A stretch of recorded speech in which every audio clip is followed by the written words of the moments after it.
Our next speaker is Rebecca Schacht. Got that one right? She's a clinical research scientist and postdoctoral fellow at Johns Hopkins School of Medicine Behavioral Pharmacology Research Unit. And she's going to be talking about community and relationship violence exposure and perinatal substance use in pregnant and parenting adolescents.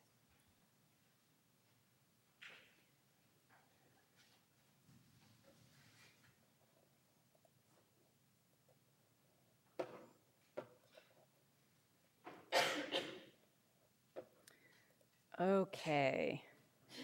Hi, everyone. It's great to be here. I'm going to present a study that is a secondary data analysis with my co-author, Beth Barnett, as the PI on. She and my other author are co-author at the University of Maryland School of Medicine. So, some background. Perinatal violence, usually when we talk about that, we're talking about, it's often partner and relationship violence that happens in pregnancy and the year following childbirth. The prevalence in adults is between 6 to 17%, and those are US and Australian population numbers, I believe. Some research indicates that adolescents' risk in pregnancy might be higher than older women's, and I've found numbers from 12 to 29% in the literature. And something that happens comorbidly with perinatal violence is perinatal substance use. If you look at pregnant women ages 18 to 44 years old, 11% report alcohol use, 17% report cigarette use, and 3% report marijuana use. It looks like the rates are a bit higher for adolescents. And typically the pattern that we see is a prenatal drop, so women do seem to somewhat be getting the message of using substances in pregnancy is bad. They drop their use during pregnancy. And then what we see usually in the 12 months following the birth of the child is there's this slow creep up of the numbers going back to prenatal use. I should say pre-pregnancy use. But we don't know a lot about the relationship between and the pattern of perinatal violence and substance use. It looks like they're co-occurring. We know that for non-pregnant women, violence and substance use tend to go together, but it's not clear exactly how. And there are very few longitudinal studies with adolescents looking at their rates of violence exposure in pregnancy. So to address this gap, we undertook a study. As I said, this was a larger study on rapid repeat pregnancy. This was done in Baltimore. And the adolescents were interviewed twice. At time one, almost all of them were in their third trimester, mean of 32 weeks of pregnancy. The remainder was just a couple weeks within giving birth to their child. And at time two, that interview took place about a year after time one. The sample was 154 African American adolescents, 13 to 19 years old with a mean of 17. And they were recruited from, I think, 5 prenatal care clinics in Baltimore. Most of them were living with or financially dependent on their parents at both time points. And by time two, about half had completed their GED or had gotten their high school diploma. So these are the measures that I'll talk about today. We use the conflict tactics scale to look at relationship violence, and I'm sure that many of you are familiar with that scale. It includes a number of items assessing psychological aggression, sexual coercion, injury-related violence, and physical violence. And then we also looked at community violence. So some of the things that this questionnaire asked about are I was mugged or I saw someone mugged. There's 2 subscales. One is experienced violence and one is witnessed. Some other items are I saw someone shot, I was shot. So it sort of goes through a number of different events that could have happened.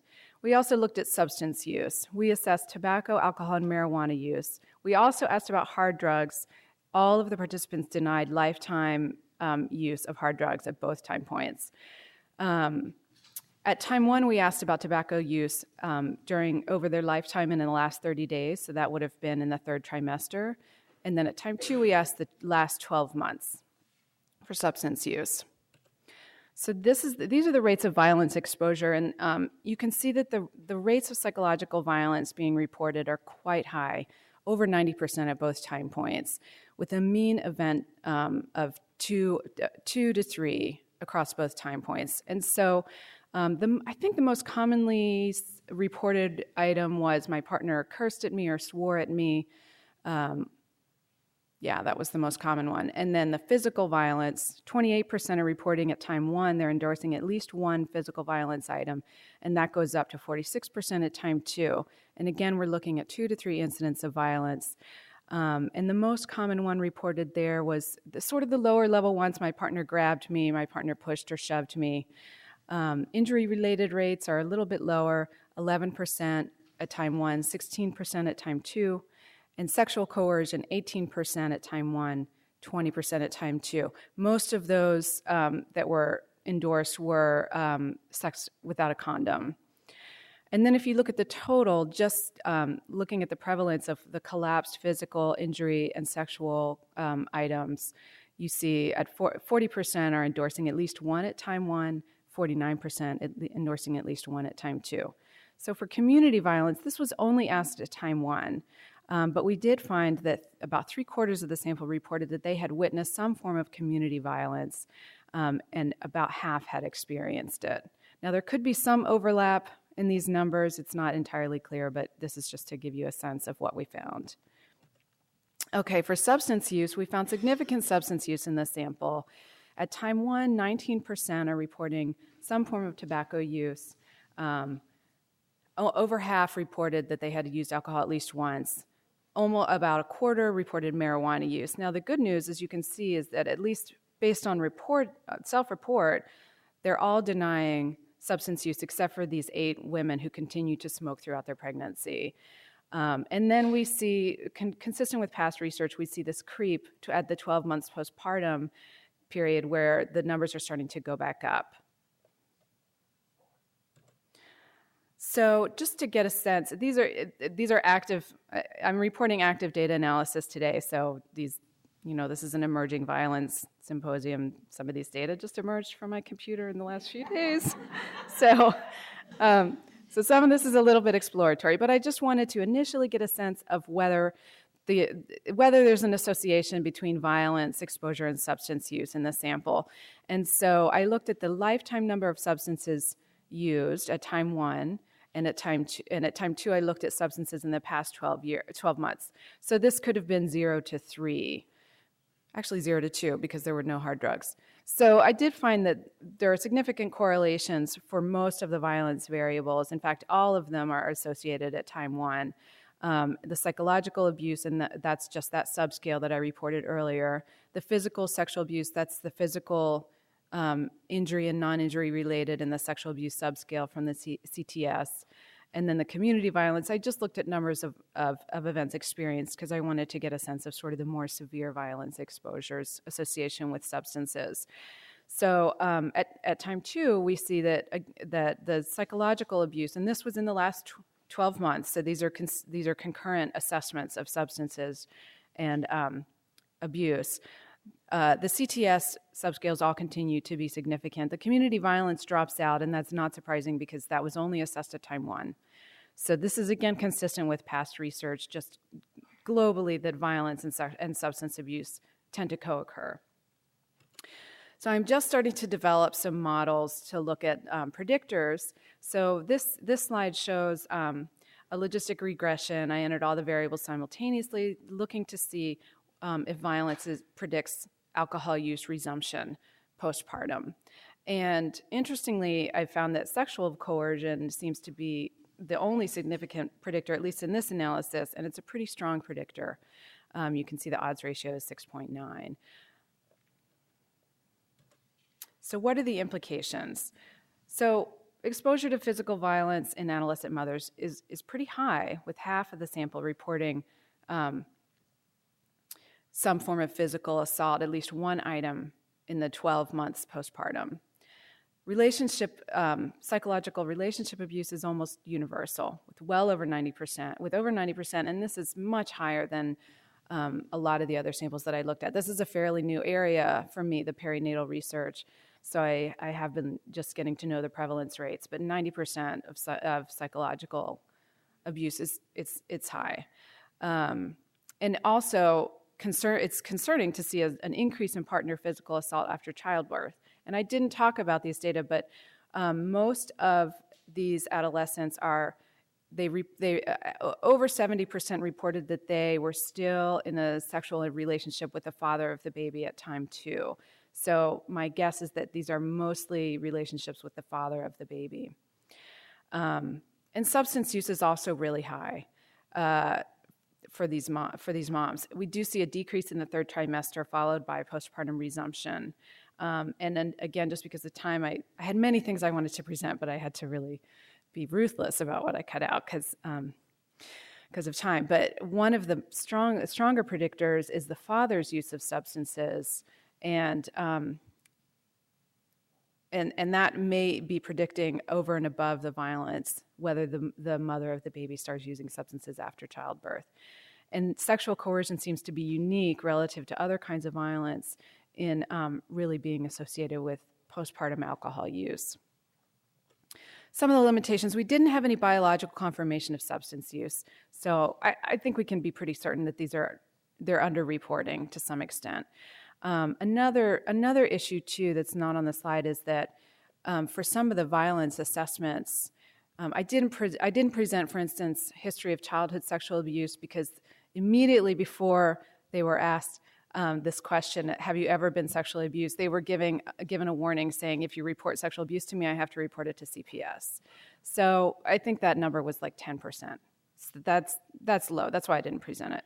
And these are preliminary analyses. Future directions, the pattern of perinatal violence in this group, it's unclear. It looks like there's this 3rd trimester drop in some of my analyses. We need to keep looking at it. The rates are high. And looking at common predictors of violence and substance use, because it seems like if the violence and the substance use are both stopping at around the time the baby is born or in the 3rd trimester, it seems to make sense to follow women, especially in this postpartum year, to see if we can keep these rates stopped. Yeah, that's it. These are my acknowledgments. And that's it. Thank you.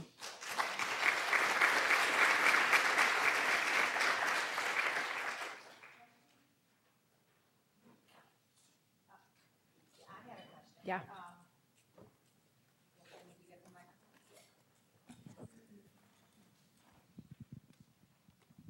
If I understand your sample correctly, it's adolescents who are having their second child?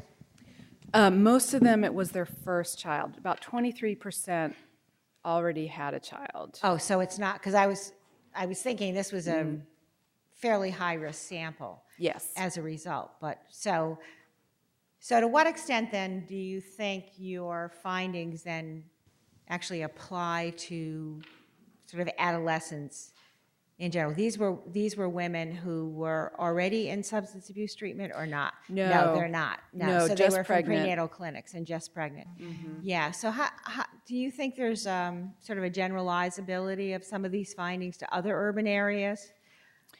That's a good question. I suspect that anytime that you see violence, you're going to see higher rates of substance abuse.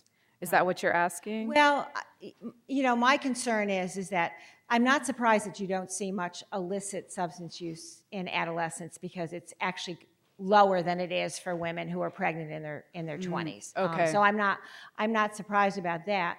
But by the very nature of having 23% of your sample having repeat pregnancies and the fact that adolescent birth rates are going down in this country, I think you've got a high-risk sample, yes. And then, so when we think about sort of to whom can we generalize it, the data, are we generalizing it primarily to urban areas of similar inner-city populations like Baltimore, as opposed to sort of more generally across the country for young women who are having births? So based on the numbers that I've been seeing in the literature, I think the rates of substance use that I found in this population are actually not as high as some of the other samples. Most of the work has been done on urban samples. But I actually was surprised that the rates here are not as high. So, but they're getting into prenatal care too. Yes. So if they're not getting prenatal care, although this was very surprising to me, but a couple of the studies that I've seen, it looks like women with substance use they tend to seek prenatal care earlier and more. So I don't know if Yeah, I know. It's only 2 studies. There's very scant literature with adolescents on these, looking at these comorbidities. So I noticed that I think you said 80% of these young women, 13 to 19, were living with a parent or financially supported. Or financially supported, yeah. Did you guys measure violence by parents? Well, that was we did. It was a single item question. It was just one question. And again, the CPS, it was very close to where the CPS warning happened, and the rates were really low, under 10% for this. So that's why I didn't present that, because I just feel like those data are not reliable, unfortunately. So it's a similar question. I'm wondering if you measured the reciprocated violence by the women themselves against their partners. Yes, we did. We did administer the full CTS, but I haven't looked at those data yet. And that would certainly inform the sort of intervention that you would want to follow up with if we're sort of looking at the lower level mutual, non-harmful, non-injury related violence. Then it may make sense to try and do some conjoint treatment.